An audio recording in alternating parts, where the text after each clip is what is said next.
You can almost feel it, can't you? That quiet hum in the air, like the moment before a curtain rises on a play no one has rehearsed in centuries. Welcome, traveler. You've just stepped into the earliest mists of the Hittite story, where even the sunlight seems to hold its breath. Before exploring, please like and share if you enjoy it. That will be a great motivation for the channel's growth. Now, I promise we won't get lost. Well, not too lost, but fair warning. The trail to the Hittites begins somewhere between solid fact and the kind of mystery that makes archaeologists squint thoughtfully over their tea. If you try to follow their origins, you'll notice something odd. The Hittites seem to slip into history without fanfare, appearing in the highlands of Anatolia in the early 2nd millennium BCE. Not as a roaring conqueror at first, but as a whisper on clay tablets. Mentions of a people who would one day stand shoulder to shoulder with Egypt, Babylon, and Assyria. They didn't simply stroll onto the stage, they materialized as if from behind a heavy curtain of prehistory. The earliest signs point to a blend of local Anatolian peoples and Indo-European migrants, a cultural alloy forged in valleys and hills still green in spring but baked gold by summer. Their first settlements were modest, clusters of timber and stone tucked among ridges that could hide a village from view. And yet, from these hidden seeds, something extraordinary would grow. Picture this: narrow mountain passes that lead to hidden basins, where the wind carries the scent of wild thyme. Here, small communities worked the land, carved pathways between hill and stream, and, perhaps most curiously, began to write. Not in their own tongue at first, but in Akkadian cuneiform, the diplomatic language of their day. It's as though they were preparing to join the ancient world's inner circle long before anyone invited them in. One fact we do know: their capital to be, Hattusa, started life not as a shining seat of power, but as the city of another people, the Hattians. The Hittites would eventually take it over, perhaps seeing in its hilltop perch the perfect vantage point for watching the world below. The name of the city they kept, but its destiny they rewrote. Lesser known detail? Before Hattusa became theirs, it was burned to the ground. Archaeological layers reveal charred remains of homes and temples, suggesting a violent end to its pre-Hittite chapter. Was it an invasion, a rebellion, or something else entirely? The silence of the ashes refuses to tell. The Hittites, though, were nothing if not pragmatic. They rebuilt, and they built to last. High walls of stone, gates carved with lions and sphinxes, corridors designed to confuse anyone foolish enough to attack. Already, you can sense their love of puzzles and layered defenses, traits that would echo through their politics, religion, and even their sudden disappearance. Centuries later, you step further into their world, and the air grows thicker with intrigue. Farmers in the fields bring offerings to small weathered shrines. Traders arrive with goods from distant lands, speaking in tongues that mingle in the marketplace. Somewhere, in a dimly lit chamber, a scribe scratches signs onto a tablet, a treaty, a tax record, a prayer. Each line a thread in the web the Hittites are quietly spinning. Here's where the mystery deepens. Unlike some empires that declare themselves in stone stele or sweeping conquests, the Hittites' rise feels almost invisible. No grand year one to mark their ascent. No boastful inscriptions telling the world they had arrived. Instead, they moved in the shadows, consolidating power through alliances, marriages, and the slow absorption of rival territories. It's a bit like finding a painting already half completed and realizing you never saw the artist enter the room. And then there's the question of why. Why here? Why this rugged inland plateau, far from the easy wealth of river valleys like the Nile or the Euphrates? Some suggest it was the defensibility of the region. Others, that the land held crucial resources like timber and metal. But maybe, just maybe, the remoteness was part of their plan. If you start your empire out of sight, you can choose the exact moment to step into view. As you imagine their early gatherings, leaders meeting by firelight, decisions whispered in rooms heavy with incense, you might recall the strange absence of boast in their beginnings. It's as though they knew their time would come and they could afford to wait. Before we leave this first shadowy chapter, I'll leave you with a question. In your own hometown, what hidden traces might a future archaeologist puzzle over? An old foundation buried beneath a park? A forgotten symbol etched into a wall? Drop your thoughts in the comments. I'd love to know what mysteries lie where you live. And if you're the kind of explorer who likes following the faintest footprints until they lead to something astonishing, you might want to stick around. What the Hittites became is a story worth every step. Subscribe, and we'll keep uncovering it together. Step a little closer, and you can almost hear the wind curling through the gates of Hattusa, not the lifeless gusts that sweep across ruins today, but the bustling hum of a living city tucked into the Anatolian hills like a jewel in a weathered crown. You've arrived at the heart of the Hittite world, and trust me, this heart beats with more than just the echo of ancient footsteps. Mind your step, though. The streets here aren't designed for easy wandering. The planners of Hattusa seem to prefer a little confusion for strangers. Wide in some places, narrow in others, its avenues twist and climb in a way that makes you wonder if they weren't intentionally laying a maze. A clever one, at that. Perhaps it was for defense, perhaps for ceremony, or maybe just to make visiting envoys sweat a little before reaching the king's palace.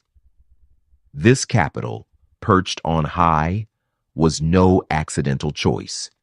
It commands a view of the surrounding valleys, and in its prime, those valleys would have been dotted with smaller settlements that fed into the city's needs. High walls, some with gates crowned by carved lions, ringed the upper city. These were not just protective barriers, they were announcements carved in stone, each figure glaring down at any who dared approach with ill intent. And if you look closely, you'll see more than lions, sphinxes, warriors, even weather gods frozen in relief. One verified fact here: the city's walls stretched over 6 kilometers, a feat of engineering for the era. Some sections even had double fortifications, creating corridors where defenders could trap intruders like a spider in its web. Inside, the palaces rose with timber frames and mud brick, their courtyards broad enough for assemblies, and their storerooms deep enough to keep a kingdom fed through lean years. But it's not just the architecture that gives Hattusa its allure. The city housed one of the ancient world's richest archives, tens of thousands of clay tablets stored in neat, dusty rows. Written in multiple languages, including Hittite, Akkadian, and Hurrian, these tablets were the heartbeat of the empire's administration. Treaties, decrees, mythological texts, and letters to foreign rulers all passed through here. Imagine a cabinet full of secrets, from marriage alliances to grain shipments to whispered threats between kings. And here's the unusual detail. These archives weren't hidden away in some deep vault. They were kept in temple complexes, often right alongside the sanctuaries of the gods. It's as if, for the Hittites, knowledge itself was sacred, a form of worship in clay and script. Some researchers still wonder whether Hattusa's layout mirrored a kind of spiritual map. The placement of gates, temples, and administrative buildings seems deliberate, as if the city were designed to echo the divine order. The great temple of the storm god and the sun goddess sat near the city's core, their courtyards lined with storerooms, perhaps symbolizing the gods' role as both protectors and providers. Walking through, you'd notice that the city has two distinct levels: the lower city, where commoners and markets thrived, and the upper city, where temples and elite residences clustered. Between them, the steep climb was both physical and symbolic, the ascent from the everyday to the realm of power and sanctity. And yes, it's quite the calf workout. What makes it even more fascinating is the blend of cultures visible in the stonework. Reliefs carved in Hattusa show influences from Mesopotamia, Syria, and local Anatolian traditions. It's a living testament to the Hittites' role as connectors, pulling threads from distant lands into their own tapestry. Some of these reliefs depict processions of gods, each one distinct, as if the Hittites were determined to give every divine guest a place in their pantheon. Of course, no capital is without its whispers. Imagine a courier riding hard into the city, carrying news from the frontiers, a rebellion here, a grain shortage there. Scribes hunch over their clay tablets, pressing stylus into wet clay while priests chant in nearby chambers. Outside, merchants haggle, soldiers sharpen bronze-tipped spears, and somewhere behind thick palace doors, decisions are made that could shift the fate of kingdoms. What's truly striking is how Hattusa balanced openness and secrecy. The gates welcomed traders and envoys from far-off lands, but the palace corridors could be as impenetrable as the walls outside. Visitors might be dazzled by the grandeur, but they would leave with more questions than answers, much like we do now. And here's a detail that still baffles. Some of the city's reliefs depict scenes whose meaning has been lost to time. One, in particular, shows a procession of 12 identical gods, each holding a curved weapon. Are they warriors, spirits, symbols of months or constellations? The stone refuses to explain, and the tablets nearby stay silent on the matter. It's like finding a family portrait with half the names missing.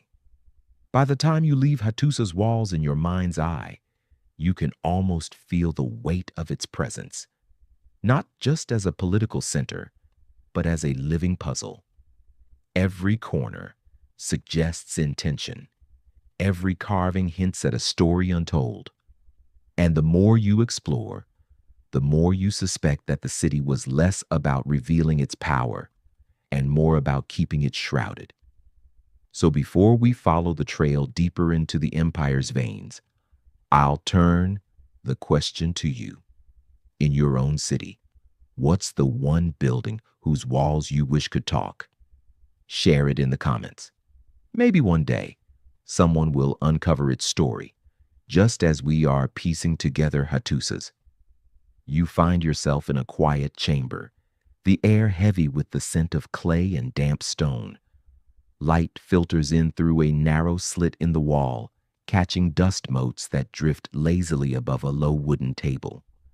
On it, Spread in tidy stacks are clay tablets, some still wet, others hardened in the kiln's heat.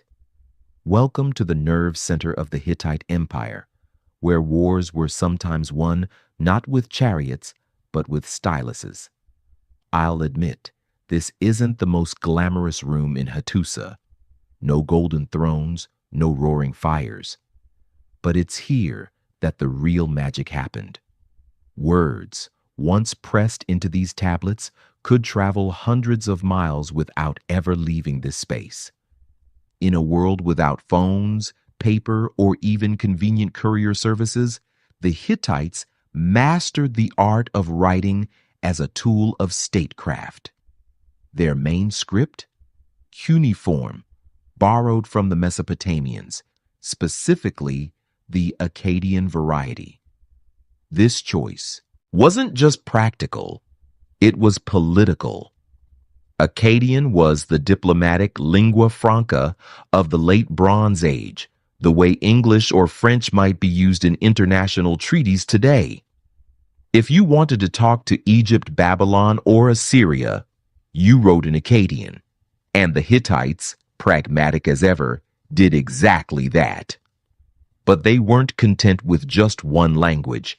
They also developed their own script for their own tongue, Hittite, which curiously is the oldest known Indo-European language preserved in writing.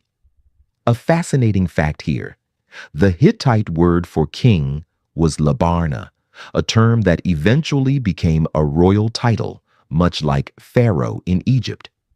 The scribes, those quiet, sharp-eyed masters of communication, trained for years to perfect their craft. They learned not only how to write, but also how to navigate the labyrinth of formal phrasing, subtle flattery, and carefully veiled threats that made up Bronze Age diplomacy. A single misplaced wedge in cuneiform could shift a treaty's meaning, a risk as dangerous as misreading the mood in a royal court. And here's a lesser-known detail. Some Hittite tablets were deliberately rewritten in multiple languages and scripts. Imagine the same treaty carved in Akkadian for foreign allies, in Hittite for internal records, and sometimes even in Hurrian for cultural or ceremonial reasons. It's as if they wanted to be sure that no one, not even the gods, could misunderstand their intentions. One of their most famous diplomatic triumphs was the peace treaty with Egypt after the Battle of Kadesh, a sprawling agreement etched in both Akkadian and Egyptian hieroglyphs, each side presenting the terms in its own script. Copies of this treaty survive in both Hattusa and in Egyptian temples, making it the world's earliest known surviving international peace agreement. Some researchers still wonder whether the Hittites used coded language in their correspondence, not in the modern sense of cryptography, but through idioms, proverbs, and symbolic references known only to a select circle. A simple phrase about harvests ripening early could be a veiled hint at military readiness, while the storm clouds gathering might mean something far less about the weather and far more about armies on the move. Imagine being the courier entrusted with these words. You'd ride out from Hattusa, through its lion-guarded gates, across dusty roads and mountain passes, perhaps carrying in your satchel a message that could change the fate of kingdoms. And you'd have to trust that the recipient would read between the lines exactly as intended. The Hittites also left behind mythological texts, which, though not strictly diplomatic, reveal how they framed their worldview in the language of story. Tales of storm gods battling serpents, of kings negotiating with divine beings, of rituals that echoed seasonal cycles, all preserved alongside the ledgers and legal codes. It's a reminder that in the Hittite mind, politics, religion, and myth were inseparable threads. In one particularly curious find, archaeologists uncovered a fragmentary ritual text describing the banishment of evil, involving bread, water, and what appears to be a symbolic sending away of misfortune. Was this purely religious? Or could it have been a metaphor for exiling political rivals or washing away bad omens before a major negotiation? We may never know, but the placement of such a text in the royal archives suggests that even superstition had a role in state policy. As you run your fingers across an imagined clay surface, you can feel the precision of each wedge mark, the way the scribe pressed firmly for emphasis or lightly for grace. These were not casual notes. They were the bones of an empire's relationships, each one carrying weight, risk, and promise. And now, I'll turn it over to you. If you could send one message into the future, knowing it might be read 1,000 years from now, what would it say? Would you be plain and clear, or would you hide your meaning in a riddle, just as the Hittites might have done? Share your thoughts in the comments. You never know who might be reading centuries from now. Step with me now into the sacred heart of the Hittite realm, where the scent of burning cedar mingles with mountain air, and the chanting of priests blends with the rhythmic thud of drums. The streets of Hattusa may be a maze, but here in the temple precincts, there is no mistaking the sense of ceremony, as if every stone is listening. The Hittites didn't just believe in the gods, they surrounded themselves with them. Their pantheon was vast, numbering hundreds, perhaps even thousands of deities. This wasn't spiritual overkill. It was a political and cultural strategy. When the Hittites absorbed another city or people, they often adopted that region's gods into their own pantheon, ensuring the conquered felt their divine protectors still had a voice. It's diplomacy with a sacred twist. At the center of it all stood the storm god of Hatti and the sun goddess of Irina. The storm god's domain was not just weather, but kingship itself, the roaring protector who could bring rain for crops or hurl lightning against enemies. The sun goddess embodied order, justice, and fertility, her gaze said to warm the land into prosperity. Together they formed a divine pair that anchored the empire's spiritual identity. One verified fact: the largest temple in Hattusa, the Great Temple, was dedicated to this divine duo. Its massive courtyards and storage rooms were so vast that they could have held entire harvests, jars of wine, and tribute from across the empire. This wasn't just a place to pray, it was a hub of economic and political power. Here's a lesser-known detail. The temple grounds also held what archaeologists believe were ritual pools, stone-lined basins that may have been used for purification ceremonies. Whether priests bathed here before entering the inner sanctuaries, or whether these pools played a role in seasonal rites tied to rainfall and planting, remains uncertain. Some researchers still wonder whether the Hittites viewed these temples as direct earthly dwellings of their gods, not just symbolic meeting places, but literal homes where divine beings resided, requiring daily meals, offerings, and care. The tablets describe food and drink being prepared for the gods, processions delivering fresh bread, meat, and beer to the sanctuaries. Was it devotion, theater, or both? The lines blur. The rituals themselves were layered, theatrical affairs. Imagine priests in elaborate robes embroidered with lightning bolts or solar discs, carrying bronze bowls of incense that send fragrant smoke curling skyward. Musicians beat on frame drums and pluck lyres as the king himself pours libations onto the ground, murmuring words in an ancient tongue no living voice has spoken for millennia. And beyond the city walls, in the rock sanctuary of Yazilikaya, the divine procession continues. Here, carved into the cliffside, a long parade of gods and goddesses meets in an eternal gathering. Storm gods, moon gods, and strange hybrid creatures, each labeled in cuneiform. The figures stride toward one another, meeting at the center in a symbolic union of divine powers. When you stand before them today, the stone feels almost warm, as if the gods still linger nearby. Among the most intriguing aspects of Hittite religion was its openness to mythic borrowing. Stories echoing Mesopotamian, Hurrian, and even Proto-Greek myths appear in their texts, retold in a uniquely Hittite voice. One surviving tale tells of the storm god battling a serpent-like monster, a narrative that feels eerily familiar to anyone who has read later Indo-European myths of dragon-slaying heroes. The king, in this system, was more than just a political leader. He was the high priest, the mediator between gods and people.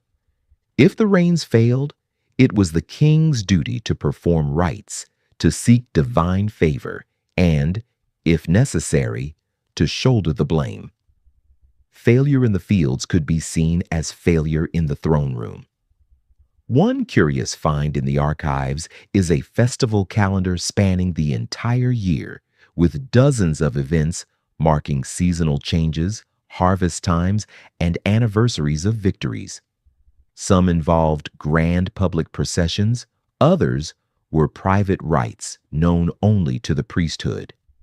The Hittites were masters of weaving religion into the rhythm of everyday life, ensuring that faith was not a separate sphere, but the very fabric of existence.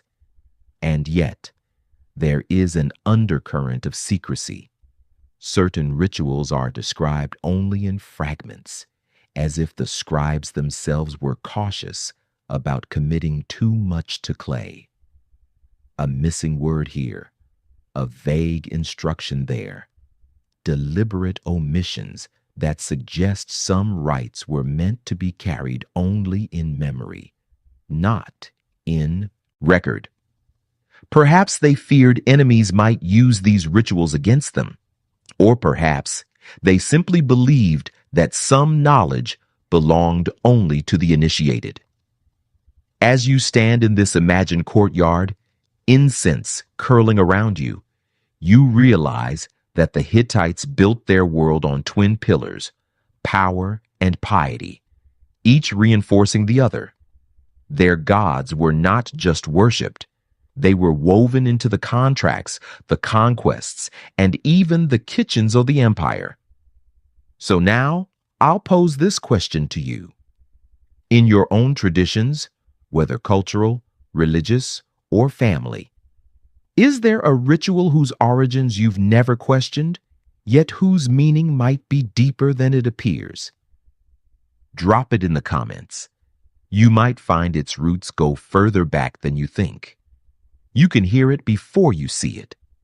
The distant thunder of hooves on packed earth, the metallic rattle of bronze fittings, the low murmur of soldiers preparing for a march. War, in the Hittite world, was not just a grim necessity. It was part of the rhythm of empire, as much a seasonal cycle as planting and harvest. And just between us, the Hittites seemed to have a knack for it. They were not a people who stumbled into battle reluctantly. They engineered it. They crafted weapons and tactics with the same precision they used for their treaties and their temples. Their armies were machines of organization, fueled by an intricate network of alliances and vassal states, all connected by the fine threads of loyalty or fear. At the center of their military might stood the chariot, and not just any chariot, mind you, but a distinctive design that gave them an edge. While their Egyptian counterparts favored lightweight two-man chariots, the Hittites built heavier models with space for 3 warriors: a driver, a shield-bearer, and a spearman or archer. The extra man meant extra muscle, extra weapons, and a lot more trouble for anyone on the receiving end. One verified fact: their chariots had a unique axle placement farther to the center, improving balance and stability. This allowed them to handle rougher terrain, a serious advantage in Anatolia's uneven landscapes, where other chariots might rattle themselves apart. Here's a lesser-known detail. Hittite armies didn't rely solely on brute force. They used a complex hierarchy of vassal kingdoms, each required to send troops in times of war. This meant their armies could swell rapidly, a mosaic of different peoples and languages under the Hittite banner. And while loyalty varied, the system allowed them to project power far beyond their own borders. Of course, the crown jewel of their military history, and the one that still makes historians lean forward, is the Battle of Kadesh in the 13th century BCE. It's one of the earliest battles in recorded history for which we have detailed accounts, though detailed here means 2 wildly different versions, one from the Egyptians, one from the Hittites. Both claim victory. Naturally, the clash pitted the Hittites under King Muwatalli II against the forces of Egypt's Rameses II. Thousands of troops, hundreds of chariots, and a sprawling field of dust and chaos along the Orontes River. The Hittites managed a surprise attack that nearly crushed the Egyptians, but Ramesses rallied his troops in what he, unsurprisingly, painted as a heroic comeback. The truth? Somewhere between the lines, lost in the propaganda of both sides. Some researchers still wonder whether the Hittites went into Kadesh seeking a decisive victory, or if their goal was more subtle, to show enough force to force negotiations without committing to a costly war of total conquest. If so, it worked. The years after Kadesh saw not more fighting, but the famous peace treaty, a diplomatic masterpiece that allowed both empires to claim the moral high ground. But war for the Hittites wasn't just about grand, chariot-clashing battles. It was also about sieges, ambushes, and the slow grind of controlling supply lines. Their armies carried portable ovens, enabling them to bake bread in the field, a detail that sounds small until you realize it kept soldiers well-fed and mobile over long campaigns. They also understood the psychological side of warfare. Marching in with banners, processions of captured spoils, and the public display of defeated enemies sent a message that rippled far beyond the battlefield. A single victory could secure the obedience of dozens of smaller kingdoms, for a while at least. Standing at the edge of a Hittite war camp in your mind's eye, you'd see rows of tents, the glow of firelight on bronze helmets, and the quiet murmuring of soldiers repairing gear for the next day's march. Somewhere nearby, a general consults a clay tablet with orders from the king, while priests murmur blessings over weapons, appealing to the storm god for victory. And yet, in the midst of all this warcraft, there was always calculation. The Hittites were not reckless conquerors. They knew when to fight and when to step back, when to unleash the chariots and when to send a diplomat instead. It was as if war for them was a chess game played on a board that stretched from the Aegean to Mesopotamia.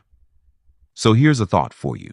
If you were a leader in the Bronze Age, would you rather be remembered as the warrior who never lost or the strategist who knew when not to fight? Let me know in the comments. And remember, history tends to be kinder to those who control the narrative. Lean in for this one, because while the clang of swords and the rumble of chariot wheels might echo louder in history's memory, the Hittites had another battlefield, quieter, subtler, and in some ways far more dangerous.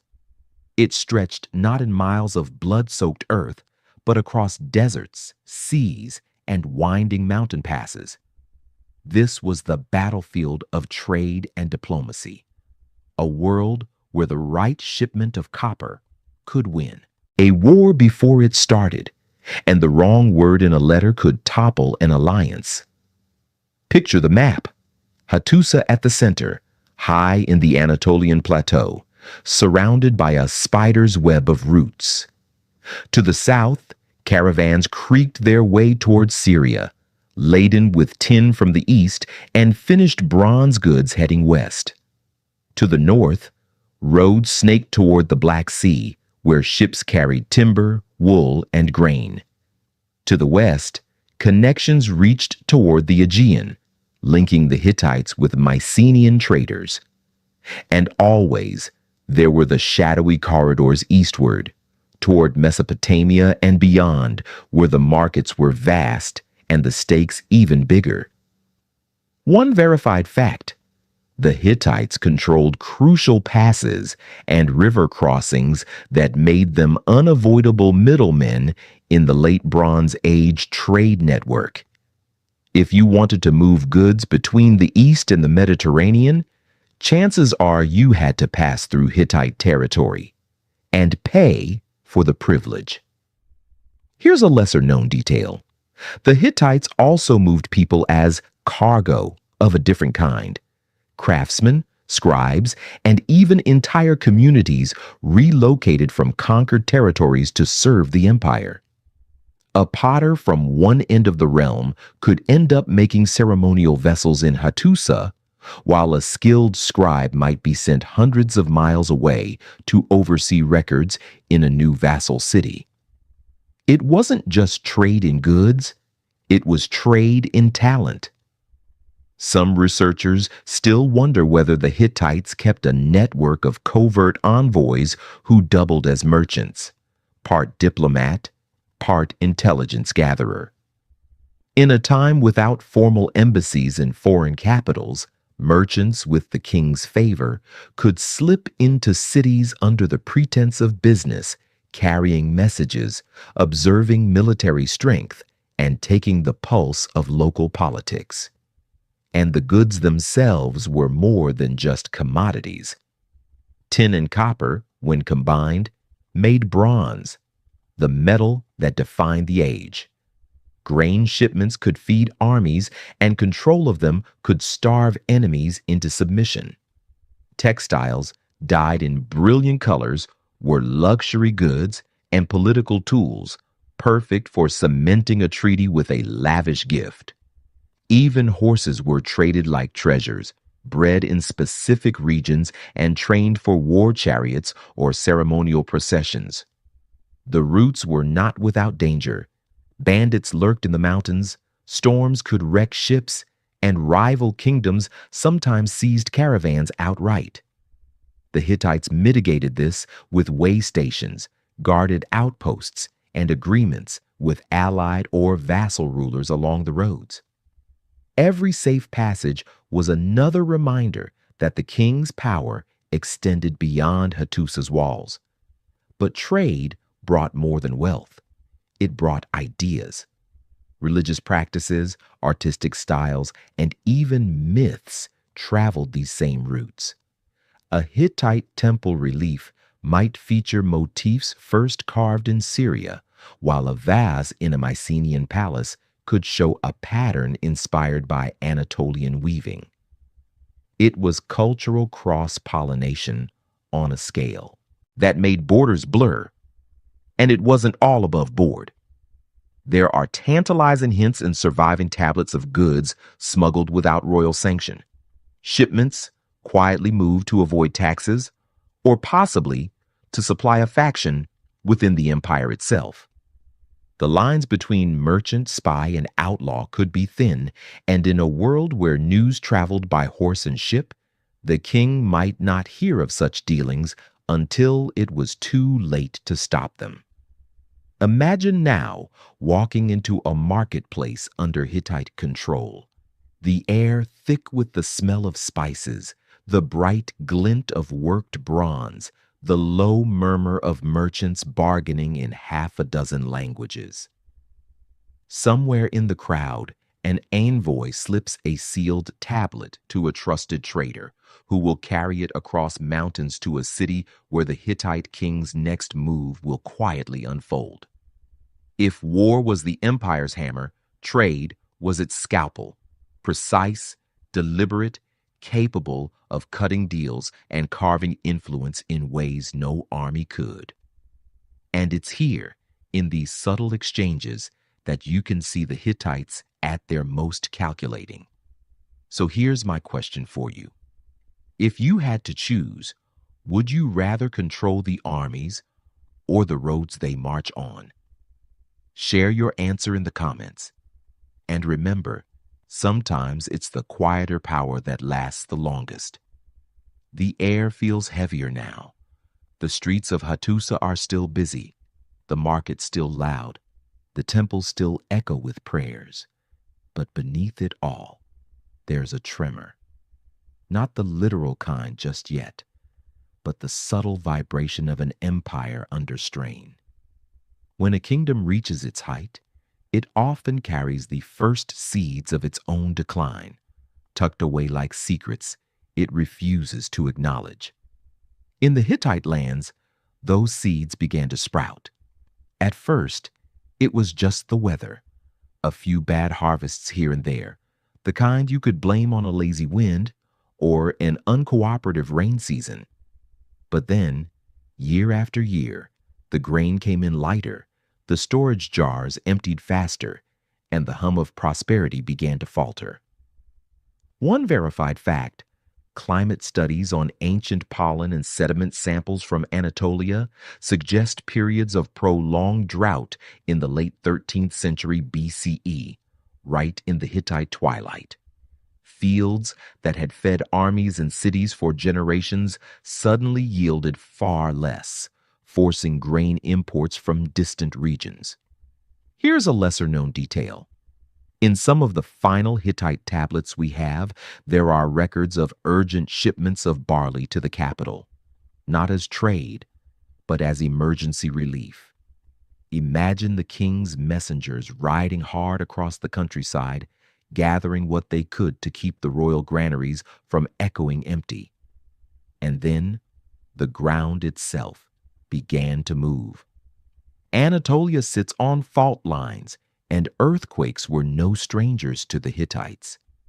Temples and fortifications could be rebuilt, but each tremor was more than a physical crack. It was a spiritual one. If the walls of the storm god's temple shifted in the night, what did that say about the god's favor? Some researchers still wonder whether a particularly devastating quake struck Hattusa or its surrounding cities in the final decades, destabilizing both the economy and the people's faith in their rulers. A king could outwit an enemy or negotiate with a rival, but what bargaining table could he take to the earth itself? Fear spreads faster than famine or fault lines. Traders began whispering about safer ports elsewhere. Vassal kings, those threads that had been woven so carefully into the Hittite web, began to test how far they could pull without snapping the cord. A missed tribute payment here, a delayed shipment there, a letter that never arrived. At the same time, old enemies stirred. To the west, Mycenaean ambitions reached into territories the Hittites had once held firm. To the east, Assyria, young but fierce, began pushing boundaries. The Hittites, masters of balance for centuries, now found themselves juggling knives instead of silk threads. Inside the capital, The pressure was palpable. Imagine a council chamber lit by flickering oil lamps, the king surrounded by advisors arguing over which crisis to face first. Do they send troops to secure the grain routes, or do they reinforce the western borders? Do they risk raising taxes, knowing the people are already strained, or do they cut into the palace's own reserves? Every choice carries a shadow. And yet, Hattusa kept up appearances. Festivals still unfolded, processions still wound through the gates, and the archives still filled with fresh tablets. But perhaps, just perhaps, those celebrations carried an edge of desperation, as if each was an offering to hold back whatever storm was building beyond the horizon. The human heart can sense change long before the mind admits it. Maybe a merchant noticed fewer foreign ships at the docks. Maybe a farmer, looking at his thin crop, thought of the full granaries of his father's time and knew something had shifted. Or maybe a priest, stepping into the temple's inner sanctum, felt the air was just different. Fear is a quiet architect.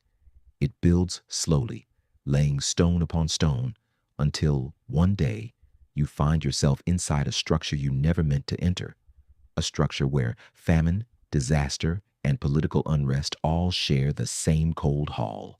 So I'll ask you, if you were there, standing in the streets of Hattusa at this moment, would you see the cracks forming, or would you still believe the empire too strong to fall? Tell me in the comments. Sometimes the hardest thing is recognizing when the music is already fading. If the signs of strain in the Hittite Empire were like cracks in a vase, what came next was the shattering. And it happened so suddenly, at least in the records we have, that it feels as if someone simply blew out the candle of history, leaving us to grope in the dark for what happened. One season, there were still grain shipments arriving, treaties being signed, and temples receiving their offerings. The next, silence.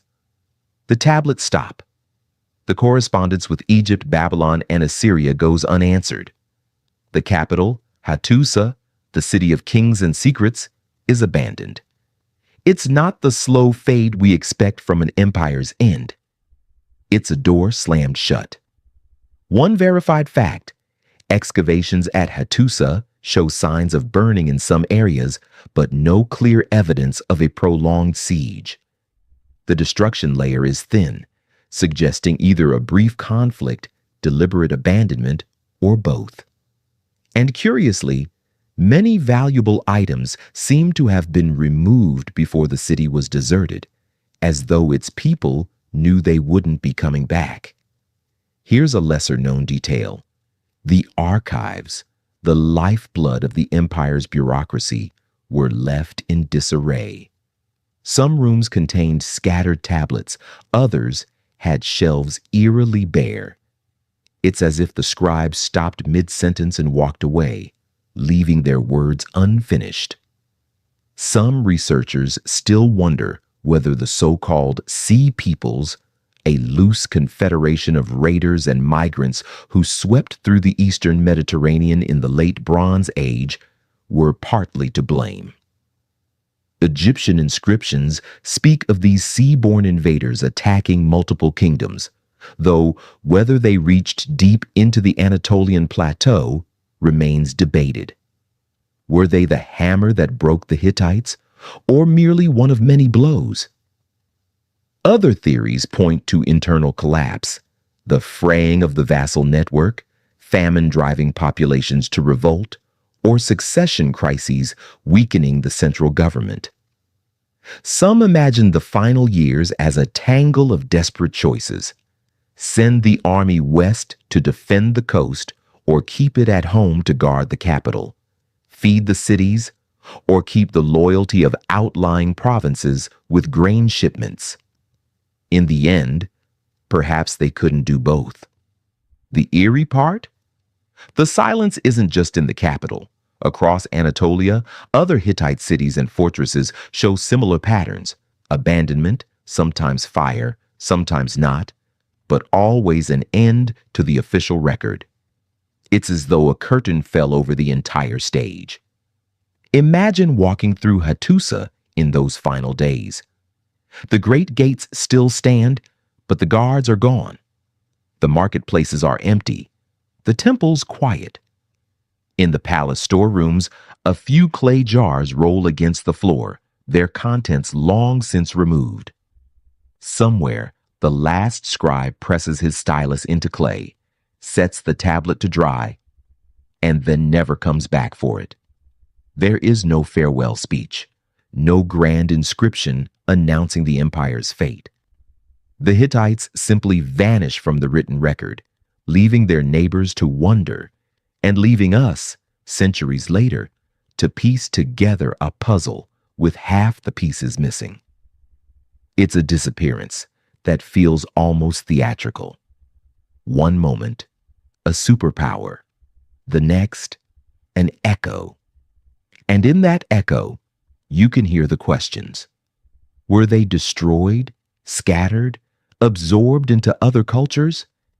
Did survivors flee into the mountains, becoming the unrecorded ancestors of later Anatolian peoples? Or was their fall so chaotic that no one had the means or the will to write it down? So, I'll turn it over to you. If you had the power to witness just one day in the Hittites' final chapter, would you choose the moment the first fire started, the last council meeting, or the quiet morning after the city was empty? Let me know in the comments. Because whichever you choose, that single day might change everything we think we know about their vanishing. Step carefully now. The streets are no longer lined with merchants and soldiers, but with grass and stones. The wind carries only the hiss of leaves against weathered walls. Yet if you listen closely, the ruins of the Hittite world are still speaking, in a language of fragments, patterns, and stubborn endurance. Here in the remains of Hattusa, the carved lions still guard their gates, though their faces are softened by centuries of rain. The walls, massive even in ruin, trace the city's outline across the hills, a ghostly reminder of where the living once moved. In the temples, the stone thresholds are worn smooth by the feet of countless worshippers, and the courtyards are bare, but still open to the same sun that once glinted on bronze and gold. One verified fact: much of what we know about the Hittites comes from the archives found in these ruins. More than 30,000 clay tablets, painstakingly pieced together and translated over decades. Without them, the Hittites might have remained little more than a name in Egyptian inscriptions. These tablets tell us of kings, treaties, wars, and prayers, each one a small voice calling across time. Here's a lesser-known detail. Not all the voices come from the Hittites themselves. Some myths and stories from neighboring cultures bear uncanny echoes of Hittite tales: a storm god fighting a serpent, a missing deity whose absence brings famine, a banquet of gods in the sky. These narrative traces suggest that even after the political empire vanished, its cultural and religious influence rippled outward. Some researchers still wonder whether oral traditions in later Anatolian communities preserved memories of the Hittites, reframed and reshaped over generations. Could a folk tale told in a mountain village in 500 BCE carry a faint shadow of a Hittite king or goddess? If so, we might be hearing them without realizing it. The stones also speak in subtler ways. The precision of certain walls, the deliberate placement of gates, the way a ceremonial road curves toward the horizon. These may be architectural sentences we haven't yet fully learned to read. And then there's Yazilikaya, the rock sanctuary just outside Hattusa, where gods carved in procession still stride in eternal stone. Standing there, it's hard not to feel they are waiting for someone to finish a story they began 3,000 years ago. Walking through the ruins today, archaeologists find everyday objects, spindle whorls, cooking pots, bone tools, as well as luxury items like gold ornaments and carved seals. Together, they tell of lives lived in layers, the farmer bringing grain to the city, the scribe engraving a king's command, the priest preparing offerings before dawn. It's the chorus of an entire society, preserved in shards and fragments. The silence, too, is telling. We have the grand stories of kings and gods, but fewer clues about what the final years felt like for the ordinary people. Did they leave willingly, following leaders to a new home? Did they scatter, each family seeking safety where it could be found? The ruins don't say, but their very gaps invite us to imagine. Even the modern rediscovery of the Hittites has its own echo of mystery. For centuries, they were thought to be little more than a biblical footnote, until excavations in the early 20th century brought their world to light again. In a way, we've only just re-entered the conversation they started. And now you stand here, well, in your mind, looking at the last sunlight of the day stretching across the stones. The air cools, the shadows lengthen, and the carvings seem to deepen in the fading light. The Hittites are gone, but their city still holds its ground, stubborn against time, as if reminding us that disappearance is not the same as forgetting. So I'll ask you, if you could choose, would you rather discover a new set of tablets with clear answers, or leave the mystery intact so the ruins can keep their quiet voice? Tell me in the comments, because sometimes the echoes are what keep us listening. The story of the Hittites didn't end with the fall of Hattusa. It simply shifted underground quite literally. For over 3,000 years, they slept beneath soil, stone, and the forgetfulness of history. Their cities crumbled into hillsides, their roads were swallowed by forests, and their gods stood mute in abandoned sanctuaries. If you had asked a scholar in the 18th century about the Hittites, you'd have gotten little more than a shrug and a reference to a few cryptic lines in the Bible. The real awakening began in the late 19th and early 20th centuries when archaeologists and linguists started to stumble across clues, clay tablets in strange scripts, carvings of gods no one could name, walls that defied local memory. Step by step, the threads began to surface, and each one pulled at a larger, hidden tapestry. One verified fact: the decipherment of the Hittite language, led by Czech linguist Bedřich Hrozný in 1915, was a turning point. When he announced that the Hittite tongue was Indo-European, the academic world reeled. It connected these long-forgotten rulers to a linguistic family stretching from India to Ireland, reshaping our understanding of ancient migrations. Here's a lesser-known detail. Before the language was cracked, some scholars thought the Hittites were simply a Syrian offshoot or a local Anatolian culture with limited reach. The discovery of their massive archives and far-flung influence forced everyone to rewrite the Bronze Age map. Some researchers still wonder whether we've truly identified all Hittite sites, or if there are entire cities still hidden beneath fields and hills, holding archives that could fill in the missing years. The sheer size of their former realm makes it almost certain there are secrets still underfoot, perhaps even in places we've walked without realizing it.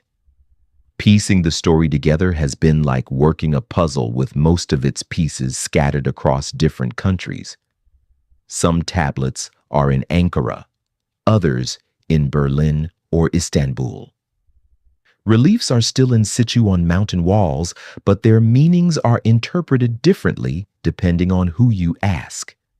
And the gaps, the moments when the Hittites vanish mid-sentence, leave room for both scholarly caution and bold speculation. Archaeologists use every tool at their disposal: ground-penetrating radar, drone surveys, microscopic analysis of ancient grain residues. Historians cross-reference Hittite records with Egyptian and Mesopotamian texts to build timelines. Even climate scientists join the hunt, comparing drought patterns with political upheavals. The Hittites, who once ruled through networks of people and places, are now studied through networks of disciplines and data.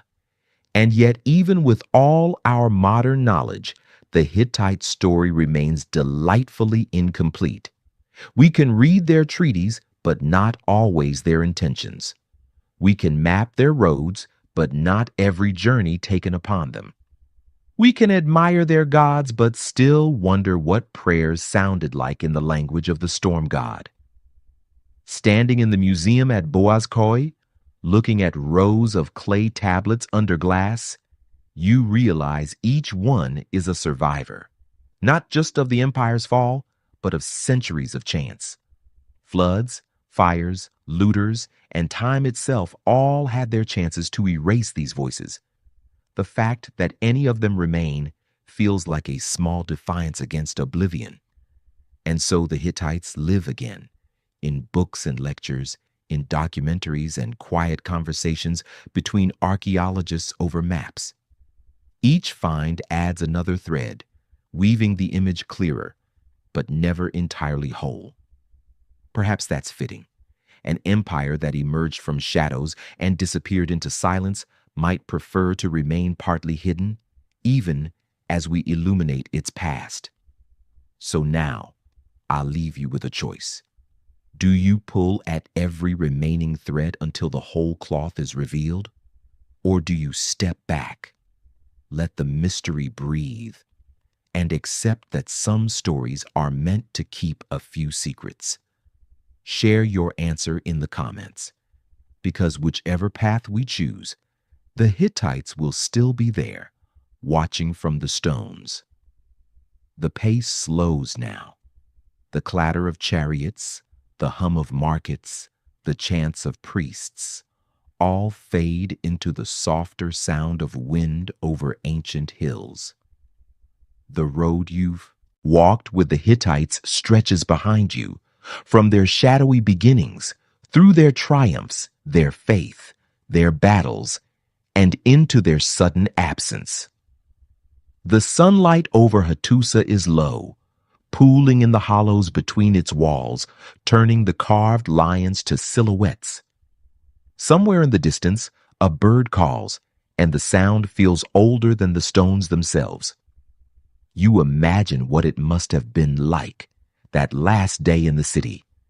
The air thick with the scent of dust and smoke, the horizon holding a storm no one could stop. The mystery remains.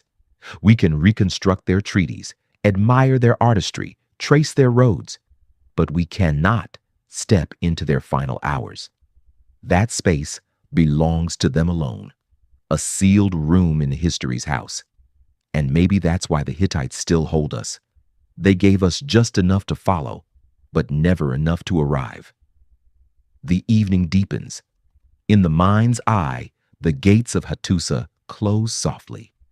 The fires burn low, and the voices that once filled these streets, merchants, soldiers, scribes, kings, slip back into the quiet. You stand there a moment longer, letting the silence settle. Then, with the last light fading, you turn away, carrying their story with you, knowing it will linger like the scent of cedar smoke long after you've gone. Because some histories are not just learned, they're kept, folded into the corners of our minds, where they wait for us to remember them again. And the Hittites, though gone, will always wait.